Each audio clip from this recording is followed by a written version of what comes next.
we're talking about outsmarting, not outspending. So marketing, obviously, costs have gone up a little bit. Things have been a little bit bumpy in the market, tariffs, et cetera. So I think this is going to be a really awesome panel. We have some killers up here, some phenomenal marketing experience. So we're going to go ahead and start with some introductions of our panelists.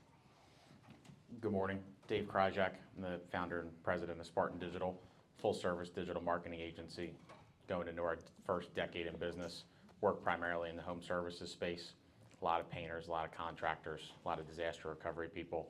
Happy to talk about how to not spend as much money, because as a marketing agency, you're never going to hear we should spend less, but it does have to happen. So nice to meet y'all. Good morning. My name is Colbert Gill. I'm with Lancaster Painting. I'm their marketing director. I've been with them for about 2 years now.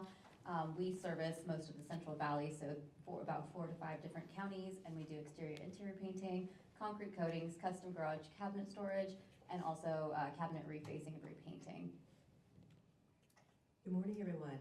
My name is Leanne Champion, and I'm with Webfoot Home Improvements. And we've been around in Central Oregon, specifically the Bend area, since 2003. So we're pretty well known in the region, and we've expanded from just painting to 6 main services. So I'm the marketing director. I'm Josh Cornell with Kennedy Painting, the Vice President of Sales and Marketing. We're in St. Louis, Missouri. Been in business since 1998. Do mainly interior and exterior residential painting, but looking to expand our commercial service offerings in the coming years. So that's where we're at. So we put the sales guy kind of down at the very end, so we knew he'd make up for it. So let's dive in. So 2025, who here saw cost per lead go up? Man, you guys are all killers out there. Okay, some people did. Okay. Awesome. It's like I got to take notes. so. Let somebody else come up here. Yeah. So let's talk about. We have a lot of marketing experience up here. What trends have you guys seen in 2025? Whether full macroeconomic trends, whether by channel, how has that shifted from maybe 2024 and earlier? I had somebody ask me about this earlier. West Coast versus East Coast. We're all based out of Philly. Most of our employees are Eagles fans. No offense to anybody else in the room, but we have to talk about the West Coast cost per lead versus the East Coast cost per lead. And I go back to like the mayor of your hometown concept. What happens in that micro market where you service is not necessarily what's happening across the country.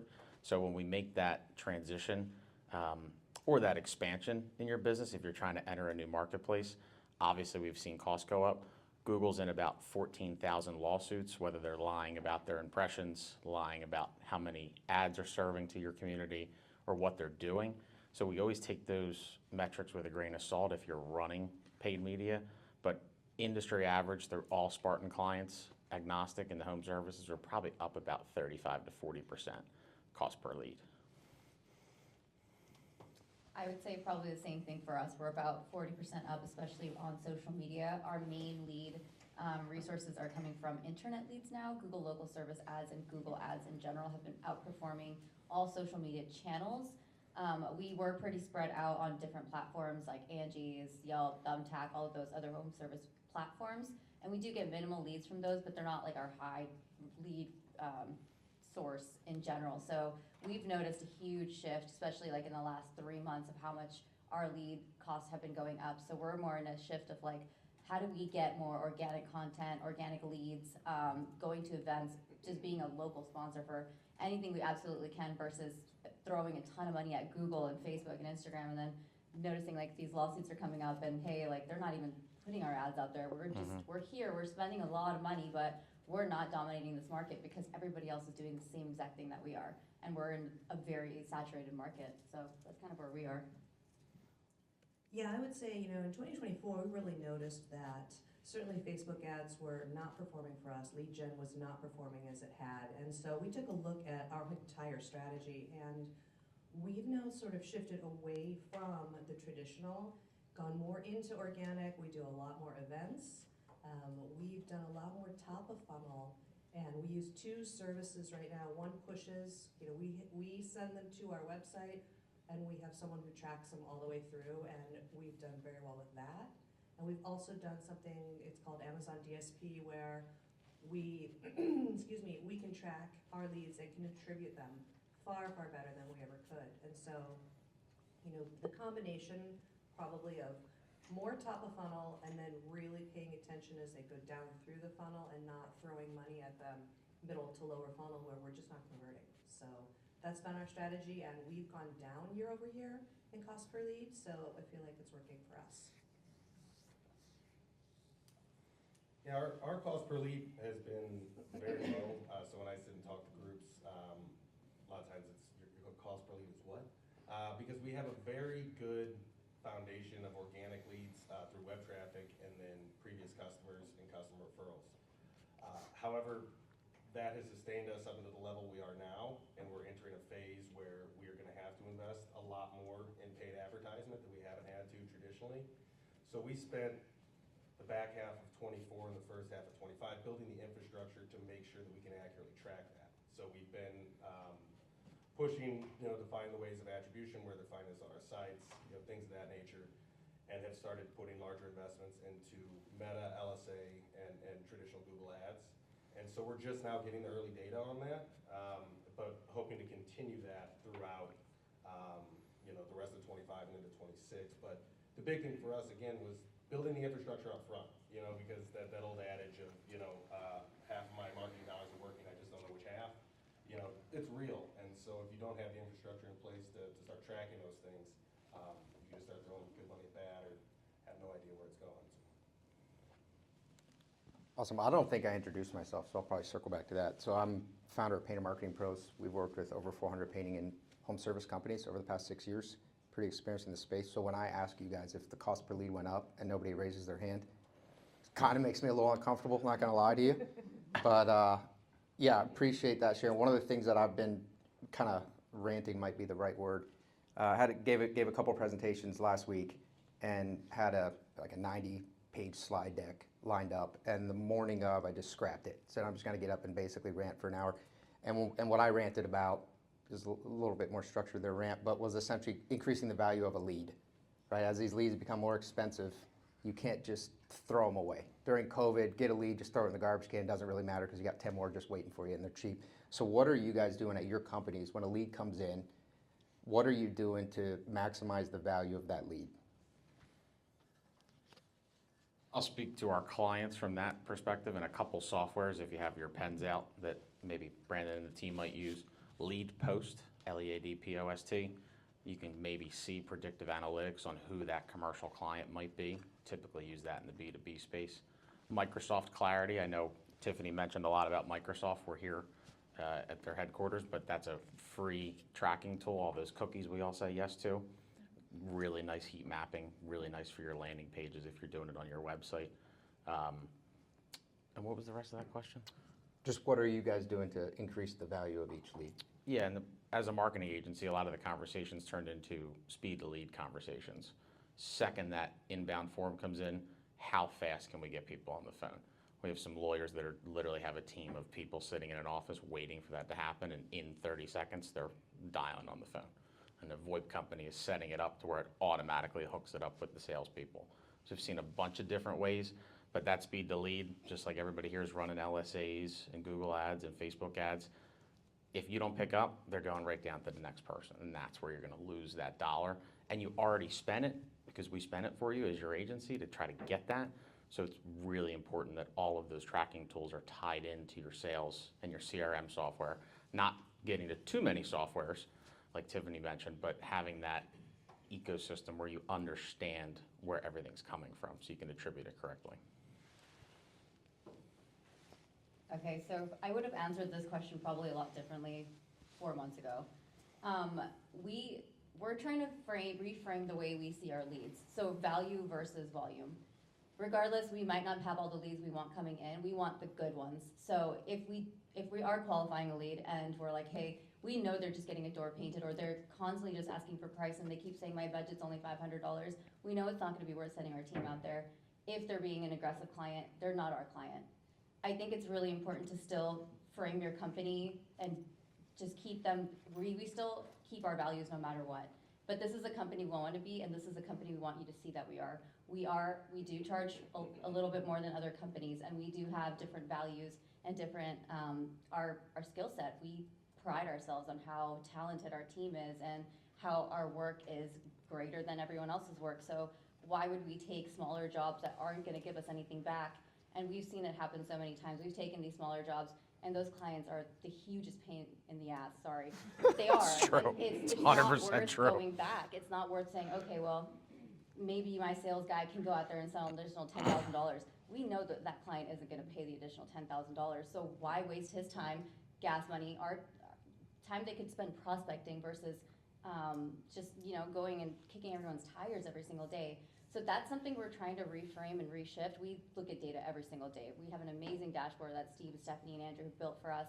And it literally goes over like, this platform's doing great, these leads are great, this is the type of customer we want. We have those parameters set for ourselves.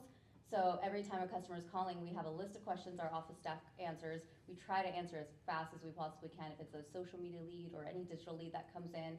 But if they don't qualify and we know that they're not gonna be that right person, we'll still take all their information. We'll ask for their phone number, we'll get their email, we'll put them in our database, we'll pass it on to sales, and then sales can call the customer if they feel like, hey, let's just call and see maybe like they have more questions that the office staff couldn't answer.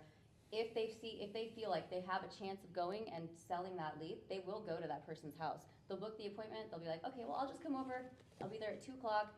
And then if they maybe have a chance to sell and they feel confident enough, they'll go. But otherwise, they're not gonna waste their time. We have a good process where they know if like this isn't worth my time, I'm just not gonna go. I want the good value leads. So that's kind of how we've been reframing ours.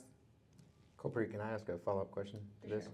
Because one of the issues that we've actually seen with smaller companies, you guys are 7 million, right? Mm-hmm. Something like that, so bigger company. One of the issues we've seen with smaller ones is them overly qualifying. So if you're 500,000, a million, 1.5 million, and the lead flow maybe isn't as high as such an established company, I know you do a lot of grassroots local stuff, super strong brand presence. We see some of these owners get on the phone and ask a bunch of questions and say, well, it wasn't worth it. Whereas other ones, maybe they have this upsell process or canvas the neighborhood. At a certain revenue size, a certain company size, you kind of need to not necessarily be as selective. What are your thoughts on that? Or would you just maybe process it the same way, but somehow make it work at a smaller revenue size? I don't think your price point is gonna change just because you're lead hungry. I think you still have to keep that in mind. So, I mean, if you're product marketing, for example, you're selling an iPhone, Verizon has offers or anyone has offers, but the value of the phone doesn't change no matter what. You're getting additional offers and they're getting incentives through their company. But if I created a phone cover or a case, I spent $1 to make it, I know I need to charge a certain percentage to even make a small profit off of it, I'm still gonna keep my values the same, no matter Yep. what, and it's not gonna change client to client. So you have to decide who your client is, and if you're gonna go after them, then, what does that look like? What is their story? What's their whole identity? I think you're keeping your brand identity and your company identity the same, no matter who the client is the way you're gonna build the company you wanna build. Love it. We had a situation that's sort of in the middle ground of what Colpreet's saying is, we had trained what we call our client relations specialist, or the person who answers our phones. We had trained her to really pre-qualify pretty hard. And what we found out was that was not good for our customer experience. Yeah, I don't like that. Because what was happening was we had returning customers who then wanted something special because we had treated them so well. And we had trained her, and through no fault of her own, I mean, that was what she was told to do.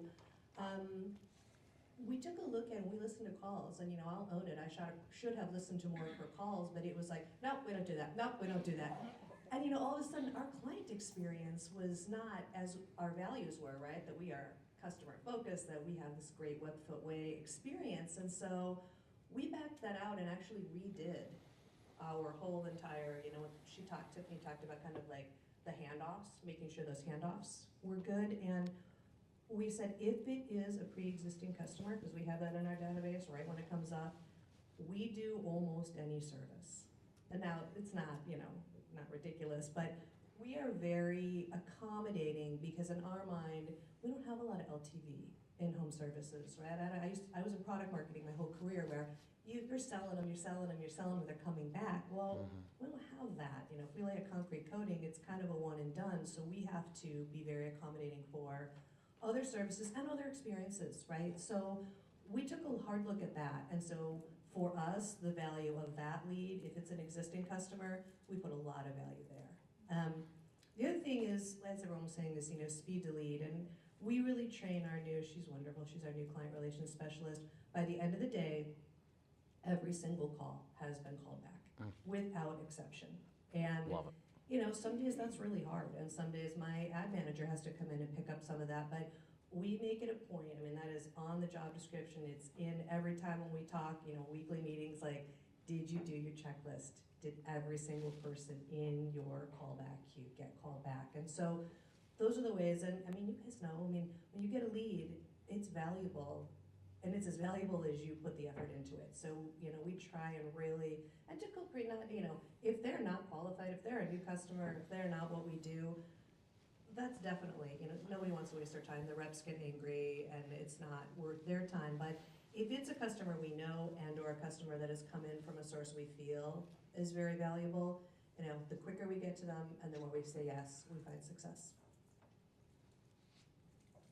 Yeah, this is a great question. A lot of nuance in the pre-qualification, right? And I think, Brandon, you hit the point of, sometimes it can be overdone. One of the keys that I see, and to talk about the customer experience of that, is if you come out and you're trying to disqualify them, which often happens, is people think they're pre-qualified, but you're actually trying to disqualify them. And you're coming in with an angle that is trying to get them out the door. People can sense that. They're not stupid, so really focusing on what's in it for them. Hey, just a better service you in advance of our appointment. I had a few questions for you, things like that. Just in the interest of your time, want to make sure we're on the same page. What's in it for them? So when you're having those questions, making them feel like you're just giving them added service. Now, if you uncover some information through that call that disqualifies them, then you can start to work towards that. But if it's really this, it's an $800 job, not worth my time. It's on the other side of town. It's not. You're entering the conversation with that philosophy, that mindset. It's gonna come through. You're gonna have a decrease in that customer experience. To the increasing the value of the lead, really thinking of it in two camps is, what do I need today, but what's the lifetime value of that customer? So what can get caught up, especially with new sales reps or new teams, is, well, this is only a $2,000 project. My average job size is $5,000, or it's a $1,000 job. It's not worth my time. But what's the lifetime value? Are you in this for the long haul? The company is. We're not going anywhere. And that customer could be worth $50,000. Factor in referrals to other people, could be worth $100,000. So just getting your foot in the door with a lot of customers, just to expand your customer base and give them the company experience, is a lot of our philosophy. Is really try to get in the door. We can do the upselling later. If you're at the job, at the initial appointment, trying to upsell to increase the current value of that opportunity, you're going to turn people off a lot of times. They're going to feel like you're trying to upsell. So if you can just get your foot in the door, it's a good fit. People's pocketbooks open up magically once you're on site. They had a $3,000 budget, and then you get there, and while you're here, they see your people, they see your processes, and all of a sudden they're willing to pay an extra $3,000 while you're there. So really thinking long-term with that as well is what I would, make sure that everyone's keeping in mind, and not be short-sighted of, hey, I need this job this time to be worth X amount of dollars. Think about the long term. So that idea of when people pay you something, their pocketbooks open up is really important. I take books, so I've written a couple books, I take them to all these conferences. I don't care about selling them. They're $20 and $50. It makes no difference to me. But I tend to sell them because then the trust factor has increased tremendously, right? If you give stuff to people for free, even if somebody gives you $10, the fact that they gave you anything, it's a barrier has come down. And so when you're selling, I like what you're talking about, Josh. Josh knows sales. When you're selling something, there's a very different relationship and dynamic. They've been willing to pay you money. There's a huge level of trust, regardless of what that amount of money was. One of the things that some of the companies we work with do, and that I think is great, and if I were scaling a painting company, this is what I would do, is offer free interior touch-ups for life, or for 3 years, or for 5 years. And you basically cap it at an hour, and you call them back every single year, and what you have is a built-in sales appointment every year. Repeat business, referral business, it's all yours forever. You now basically own that ecosystem, right? So when I met with these panelists preparing for this, one of the really neat things, and a lot of you are probably familiar with it, Steve built it on Copreet's team, and I know Leanne's adopted it, is this really awesome dashboard and follow-up system for their projects and their leads. I don't know Who in here is using that, or knows what I'm talking about at least? We got one, but she was afraid. Okay, a couple of you guys. Culprit, can you walk us through that? Maybe Leanne, talk through what that looks like. Yeah, so we call it our Book of Business and Prospecting Dashboard, and we adopted that earlier this year. It was one of my big rocks. And what it really means and what it's doing is we're nurturing the customers that we already have, people we've worked with or work we've just completed. So it's like a 5-step process. Our sales team comes in every Tuesday. They stay in our office and they make calls to previous customers. And on our dashboard, it'll show work that's been completed in the last week, the last 3 months, the last 6 months, and the last year, and then warranties that are about to expire. And they go through every single section and they will make calls the week. So the follow-up right after the job's been completed after 1 week is like, hey, Mrs. Jones, I just noticed that your house was just painted or your floors were just coated. How was your experience? Is there anything we did wrong or did right? Or they have their own set of questions they ask based on the customer because it's their customer. And then that's it. They just check in on them. After the 3-month mark, they call the same Mrs. Jones back. Hey, Mrs. Jones, just following up. Just wanted to make sure you're still happy. Also, I'm looking for more referrals. We just want to know if there's any friends you have that might be wanting the same thing. Did you show your family? Did you talk to your friends about it? Anyone on Facebook? We would appreciate if you just posted it at least.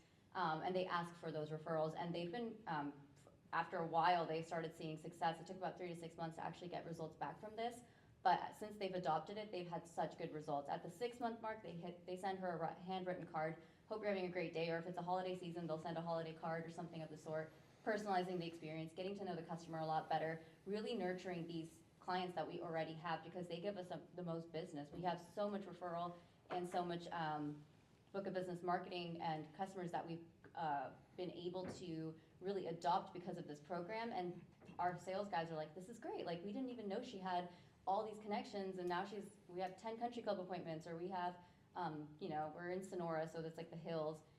All those homes, there's no painters out there, and they all talk, and it's a small community. So this guy knows this guy. Word of mouth marketing is the best type of marketing for our industry, actually. So that's kind of what we've been trying to adopt, and I know that Leanne's team has just done the same thing. Yeah, although it's a little bit newer for us, I think what we're noticing is it's that personal touch, right? We do all kinds of automations. We have automated emails, we have automated text, but it's actually someone reaching out and talking to these people 4 times a year.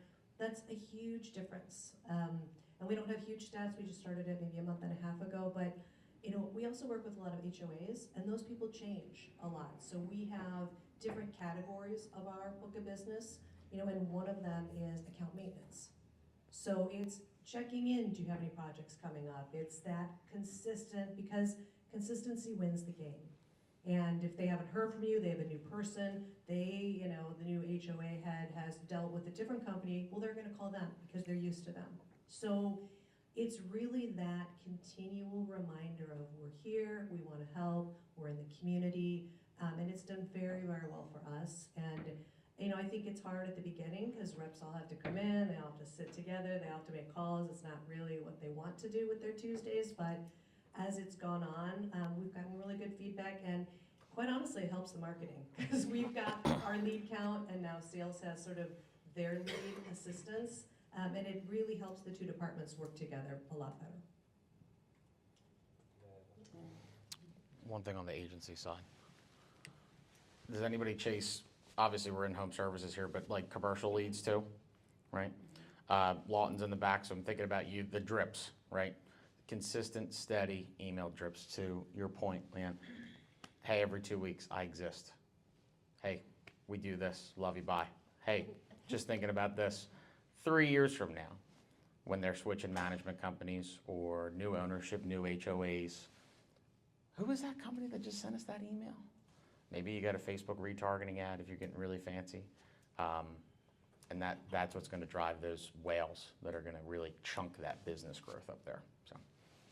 That's an awesome point. So the automations plus manual, that's kind of the gold standard. If you can build an automation so you're staying in front of them, like Dave said, a couple of years later, people, the painting companies, home service companies have this misconception we're all hero in our own mind. And you go out and you do this project, they leave you a great review, they tell you how great you are, they love you. They're gonna just be thinking about you on their deathbed. 3 weeks later, somebody asks them, the painting company, they have no idea who you are. Like, totally lost it. How could they forget? We were so connected, right? They have a lot going on in their lives, So staying in front, like Dave's saying here, having that system built, you can also have internal notifications. So now we have manual touch points. We've systematized that. Like Kalpreet said, the 6-month handwritten note shows you care. You're not the contractor that did it. I mean, what's the reason referrals work so well, the reason repeat business works so well is because risk mitigation. You're not going to steal from them. You're not going to screw up their house and not come back. So you're a safe bet, right? So if you can actually actively lean into that and show not only you're safe, but you care a ton, that you're going to keep following up and adding value afterwards, it's huge. But you can over automate and just set it and forget it and think that the machine's going to grow your business for you. How are you guys balancing that dynamic between, you know, David, you're talking about the automated messages, making sure you're staying top of mind versus kind of Kalpreet, what you were talking about, the manual touch points. What balance have you guys struck in that? I'll do the short answer on this because it varies client to client, but some of the most successful clients I've seen, when we speak with them from a marketing sales background, it's, hey, walk me through that whole process again every 2 or 3 months, and you notice how much it changes. If anybody makes quick decisions here and you're trying to implement so many changes at once, not leaving enough time to actually allow the data to either prove its test successful or make it not successful. So if it's, you know, hey, we're going to try the handwritten note thing. If it's a 6-month cycle, let's give that 2 whole runs. That's 12 months. And I know we're all probably fast-paced business owners here and we don't want to wait 12 months to see if something works.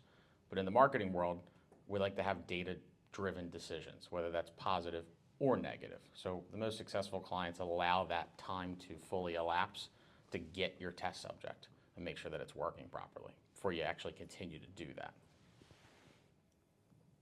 I would agree with Dave, and also this is obviously brand new for us. We only launched it in about February or March, and there have been hiccups. Like, not everyone's a happy customer. We come through those people who are just like, don't ever call me again. I don't know why you're calling. We didn't like you, or like something happened, and then we do go back and we have to do some more warranty work. But that's the point. The point is, no matter if they're happy or sad or pissed off at us, we go back if they want us to go back, because we did guarantee that we were going to do the job they wanted us to do.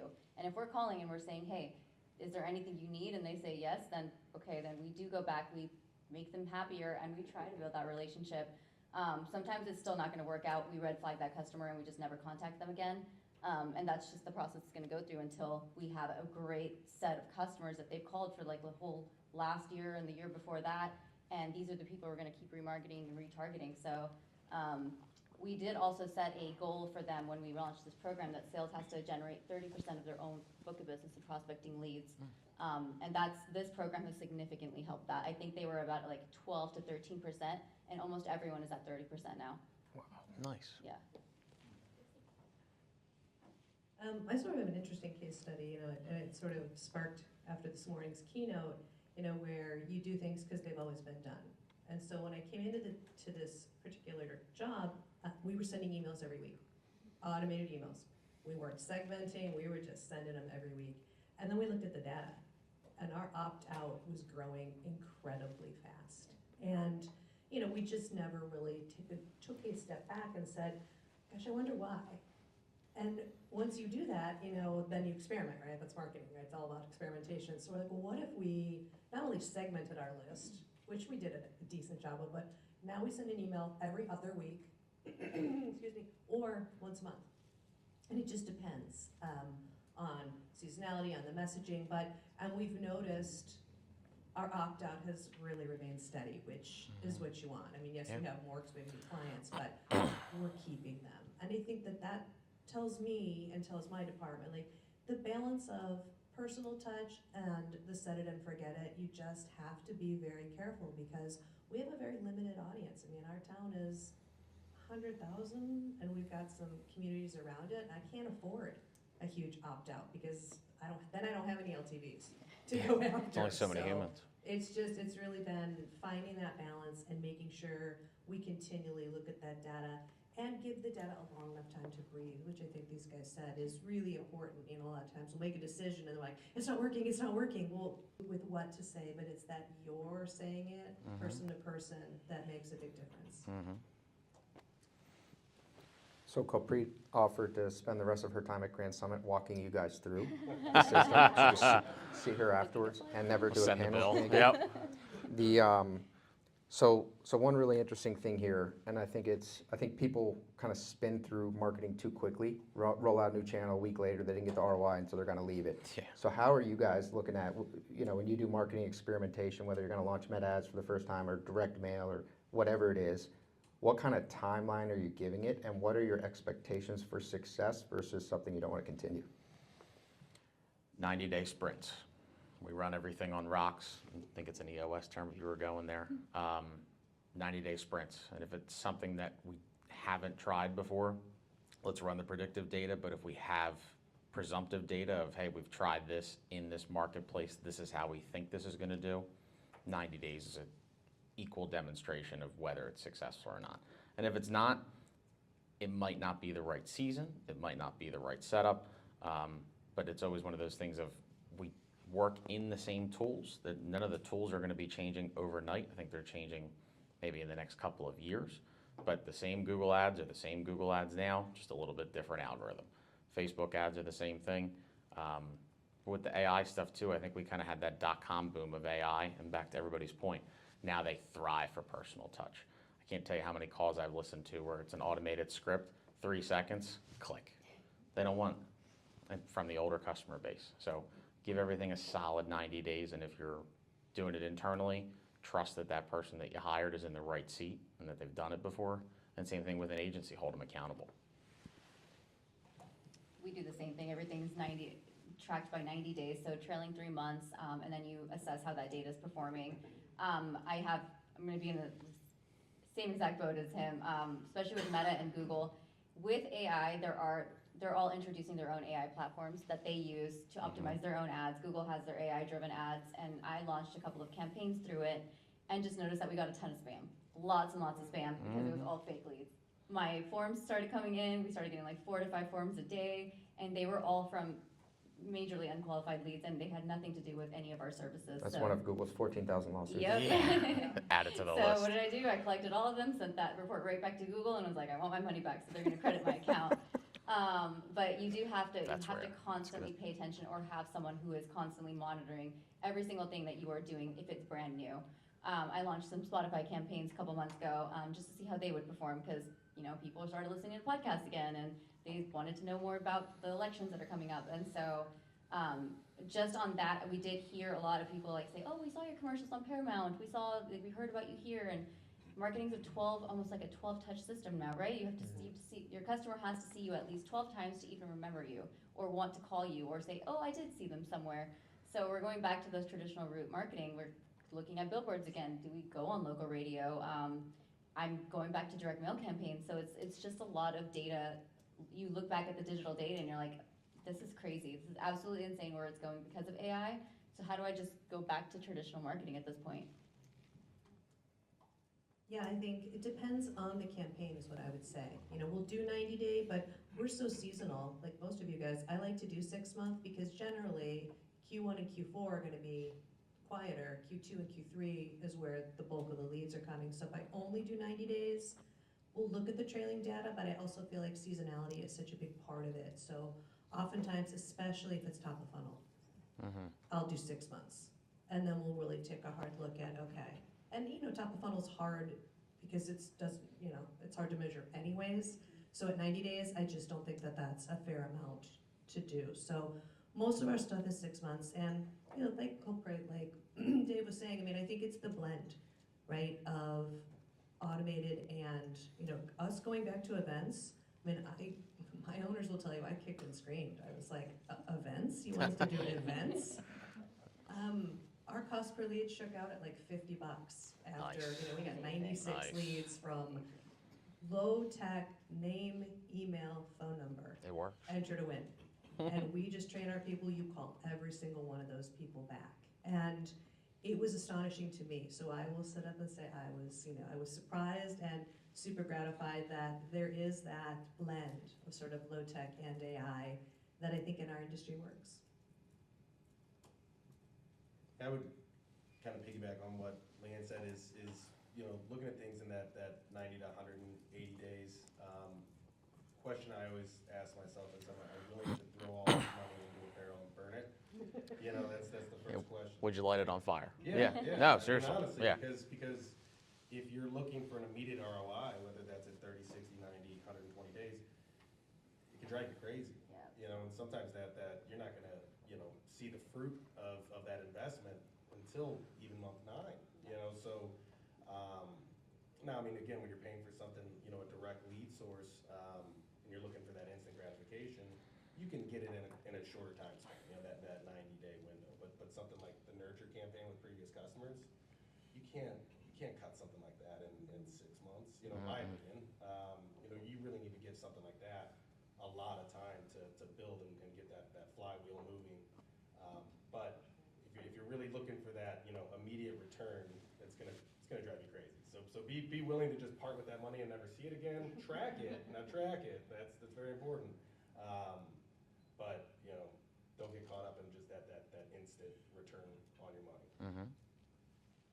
Yeah, so there's always going to be experimentation with marketing. So we've run thousands and thousands of meta campaigns, and we still experiment in different things. So there's never an exact science. It changes by seasonality, changes by company, changes by market, changes by economic situation. So couple quick things I want to piggyback on here. If you guys get bad feedback, so if you come to Summit and you learn some information like, hey, I want to start trying SMS messaging, or I want to start trying something I haven't done, and then somebody responds and they're like, leave me alone.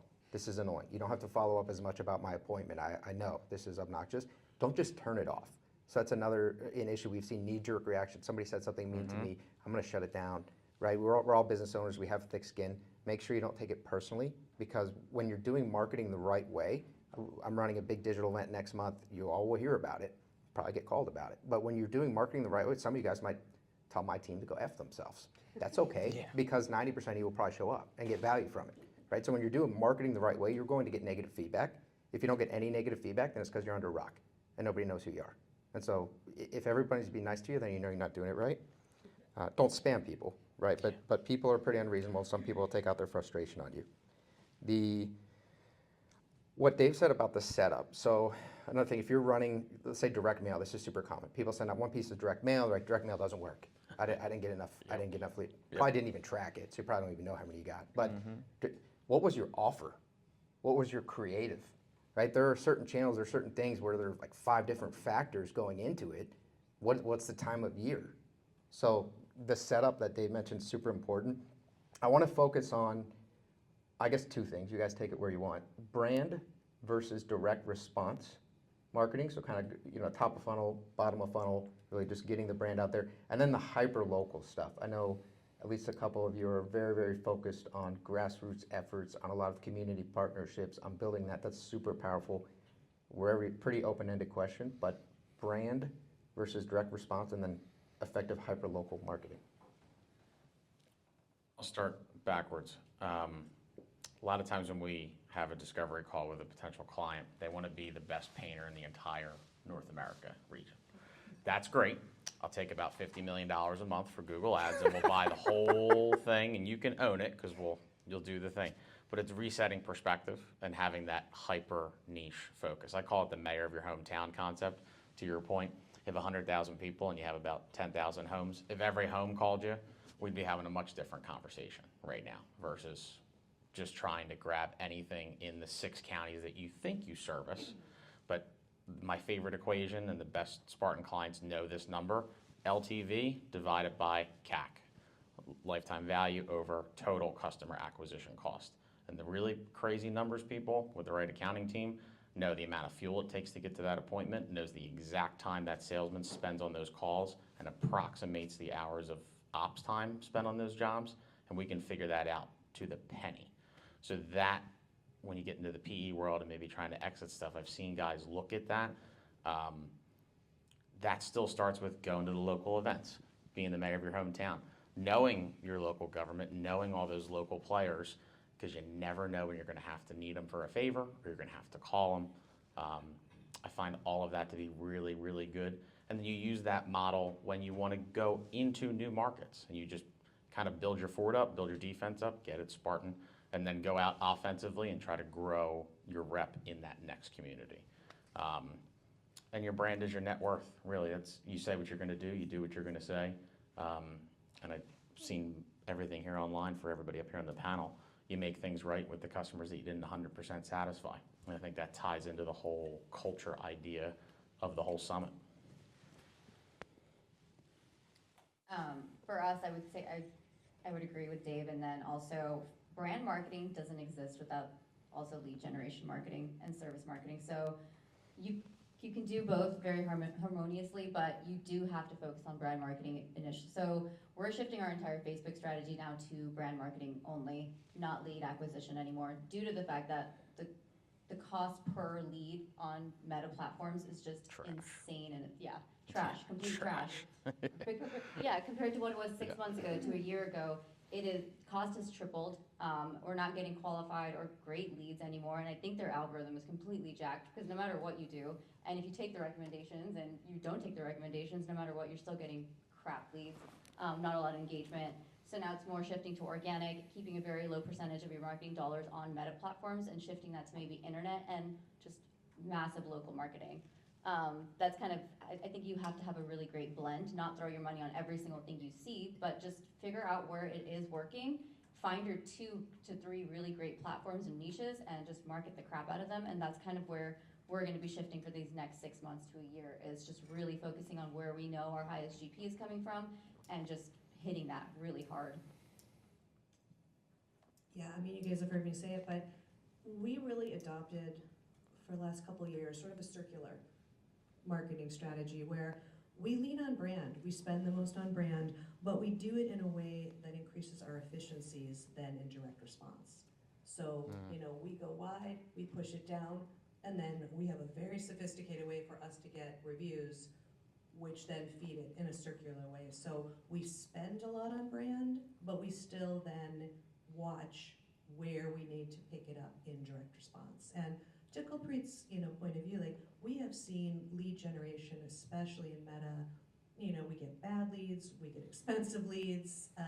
We're not going to put a ton of money there anymore because it's just not working for us. So we just rebranded, which was a huge undertaking, and the last piece of that is to rebrand 40 vehicles. And I think what's interesting there is, and what we're hoping is, we've been known as Webfoot Painting for 20 years. We rebranded to Webfoot Home Improvements, and what people search on is what they see. And so what I think will be really interesting is, as these vans completely roll out, and that is the name of our brand, will our organic search? And that'll be a nice indicator for us as to, are people now understanding that we do more than painting, because that's a big deal for us. So again, it's organic, it's brand, and then it feeds right down into direct response. So I really like what you just said there. The way that I view brand is kind of the ultimate throwing money into a barrel and burning it. Because it's really hard to attribute an ROI to it. They may misattribute it to something else. Right? I mean, you'll get the occasional person who says, "I saw your billboard," or whatever that may be. But it's a really hard one to to quantify. And so in my opinion, is exhaust all your guerrilla marketing tactics, your direct response tactics, and get to a point where you truly are okay just knowing that it's going to work out. You have to just take this leap of faith that the more places I am, is more times that people will see our name, and then one of our avenues of marketing is going to catch it. But it's also been set up by the 8 other times they've seen our vans, they've seen our yard signs, they've seen Social proof. mail paste, social post, whatever that is, but you're saturating your market with your brand. And so we're getting close to that. We're getting close to where we want to do some investments in more billboards. And I mean, I view personally radio and TV ads in that camp. Now, I think some people do a better job of attributing, what that ROI is, but it's just another opportunity for people to see. But are you willing to spend tens of thousands of dollars to not know if it worked? You have to trust that it does. And the Fortune 500 companies, of this world would not do it if it didn't work. So it works, but if you just do one billboard, is that going to be effective? Maybe, maybe not. But those are some of the things. Have you exhausted all the other options before you're going on a grand strategy of brand promotion? But on the flip side, that's just the simple brand promotion. Are your vehicles logoed? Are they in good working order? Right? Or is that a good representation of your customer? Or is they all rusted out and logos falling off the side, guy leaning off the side smoking a cigarette, probably not a good look for your company. But, do you have your yard signs out? Are your people wearing shirts? That's all brand, all those things. And so sometimes, just that building of the brand can be very simple. And then as you grow, as you have a larger budget, then you can start thinking billboards, radio, TV, things of that nature. So Josh used the word flywheel, and so when you're doing marketing effectively at a high level, it sometimes becomes difficult to attribute where the lead actually came from because you're touching them so many different ways. You're touching the yard sign, they saw the van drive by, you're hitting them with a retargeting ad on Meta, they're finding you local search on Google, maybe there's a radio or a TV ad that they're hearing about you. So just marketing, you attribute it to the most recent channel, whatever channel that came to that site, you attribute it. But when you're super doing effective marketing, you're hitting them online through various ways, and then offline as well. And that's when you start to truly dominate a market. I spent a couple years in private equity, so I did leverage buyouts for 2 years. And if you think about what Dave was talking about, what do PE companies look for? They look for certain things. One of the things they look for is the value of your client list. So showing that you have a repeat way, that you have this thing that you can monetize over and over again. You have a system for monetizing it, and you've proven it over several years. The reason they care about it is because it makes them money. So whatever they care about, you could say, well, I don't want to sell my company, but if they care about it, you should care about it because it means it makes money. Right, so think about that as these PE companies are coming into home service spaces. What are they looking for? Because I want that, whether I want to exit or not, because I want to make money. Also have multiple. One of the things also, I think Josh or someone mentioned is having multiple channels. A channel could be killing it, absolutely killing it. Don't just go all in on that channel because then maybe we talked about Meta up here. Meta's killing it for us, for our partners. So that's another thing. Some people will say Meta doesn't work, some people say Meta does work, some people say Google Ads don't work, some people say Google Ads do work. A lot of it has to do with how you run this stuff. So don't have a black and white vision of marketing, but have multiple fishing lines because algorithms change, things change. You don't want to be fully dependent on a channel. That's a risk factor. PE wouldn't like it, so you shouldn't like it. Shouldn't be highly leveraged, highly risked in anything. Guys, what if as we're looking, I want to open up for Q&A in a second, but as we're looking toward 2026, wrapping up the year here, what major trends or shifts or strategies are you planning to implement for 2026?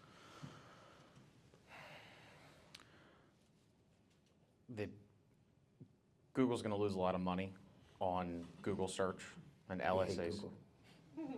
Sometimes, but we have to spend a lot of money with them, as we both do, and everybody here does. Necessary evil, right? But I think the way they're going to move that strategy is into the influencing and the paid of our AI searches and for most of our home services. I'm interested to see how they monetize that. Probably like when they first came up with Google Ads, people thought they were crazy, and now that's one of their biggest revenue drivers. So part of our marketing battlefield strategy that we implement with all of our clients at Spartan goes into what we think might be good, what you're already doing, and then what you definitely don't want to do. Because if you've already spent a lot of money on it, I don't want to put something in a rabbit hole that you've already kind of lit on fire, like we were talking about a little earlier. But going into 26, it's the consistency. And again, really trying to pull it into not spending too much, but understanding that things are going up 30 to 40%. I don't expect that to go down anytime soon. And Google has never done a reset like the stock market. So it's only going to keep asking for more. So how do we get that number as physically low as possible for the right size budget? And the ROI's got to make sense. And having the measurable tools, the CRM, and the communications, whether it's internal or external at your company, so that you know how to properly measure that going into the next year. We're in our budget planning phase for 2026, and that's been like a huge rock for me is where am I putting our marketing dollars, and what does that next year look like? Do we increase our marketing budget percentage, or are we staying the same? And I think it's just really important, if you have enough data that you can analyze from every single one of the platforms you have been running on, and you just know the trend, where the trend is going, it gives you a really good indicator of where to go next. But David's right. Google for us has been doing really great right now, but I do know I'm spending a lot more money than I ever have to just get the leads that I'm getting. But the great part about Google is you're paying for those terms that people are already searching. So if someone is searching for those specific services you're offering, it is worth staying on Google. So I will still have a hefty portion of my budget on Google, doing some video ads to Paramount or Hulu, probably not going to stay on Spotify, keeping a minimal budget for Reddit, And then heavy on SEO marketing. So any landing pages you can keep creating and adding to your website, 100% worth it. Use Google Gemini at this point. It's going to use its own algorithm to boost you up anyway, so I mean, why not? Use the products they're offering to get the most bang for your buck. And if you have an SEO specialist, just make sure you're staying on top of what they're doing for you, how they're doing it, and see the results first. Organic marketing is where everything is kind of shifting to, and that's kind of where I really want to focus. So heavy on brand, but heavy on guerrilla marketing, going to as many community events, sponsoring local sports teams, door hanging, direct mail, like whatever you can do to get your guys are already out there, they're on job sites, they might be in really great neighborhoods, get them to go door to door, knock on the doors, hang the door hangers, incentivize it somehow. That's really where you're probably going to get the best measure for your dollars, is just organic, like boots on the ground, like, hey, I have an opening next week, or like, we're really looking for work, or, you know, just using the human emotion side of it too. Like, we just did your neighbor's garage, you should come check it out, it looks great. And we've had a lot of guys that have done that and have had really great success. So really the referral marketing, nurturing the customers we have, that's where a lot of my budget will focus. You can see Colpreet and I are aligned. I just offered her to work with you guys for the next 2 days unwillingly. She just offered somebody to come into the neighbor's garage, probably unwillingly. Yeah, I mean, like Colpreet, I mean, we will absolutely put a big portion into Google Ads. I mean, it is our number one, attributable source, and it's working well for us. But our second, you know, as I look to 2026, is to really look at brand. And brand is so funny because it has so many things involved. And so we will definitely focus on organic, definitely focus on brand. And I would second her. I mean, if you guys can spend time on SEO, when we spent time on every page, optimizing it, we just put a self-scheduling calendar on each one of our pages. So over the weekend, if they're looking, they can actually self-schedule their own lead, and then we make sure to call them on Monday. And that has really helped capture, because you guys know the callback game is a never-ending circle. So if you miss a weekend lead, they've gone to somebody else. So that has really helped us. And so we are putting it on each one of our pages, and our SEO guys have been great with integrating it, and it goes right into our, you know, CRM. So that's been a nice boost for us. I love Amazon DSP. We will continue to use it. So that is a combination of video and display ad, but it is so attributable. I mean, I know exactly. So 40%, I mean, I can tell you that 40% of our customers have seen one of the Amazon tactics, and that is huge. So for us, that's has been a great ROI. And then we'll continue, and we love the guerrilla thing. Our crew guys, we incentivize them to ask for the lead right then, and if, you know, they do it, they get $100 on the job. We ask them to go in the perimeter, on the sides of the doors. We have a definite protocol of like how many yard signs, where they go, because the best thing we can hear when they call in is, I see you guys everywhere. And that is not by mistake. I think for us, as I mentioned, you know, at the beginning, is we've gotten where we are based on a lot of our organic work and doing the fundamentals just consistently, day in, day out. And we're moving into an era of much more paid advertising. You know, a lot of companies that are just getting started, it's kind of the opposite. You got to do a lot of paid advertisement, just things to, you know, get your lead flow coming through. But really making sure that as we switch focus, we don't forget about, you know, what got us to the dance, what got us here already. And kind of what was talked about this morning during the keynote is that, you know, the blending of the customer experience and the employee experience, right? But just making sure that we are focused on, you know, staying cutting edge as we can on the digital front, but really making sure that we never lose sight of the human touch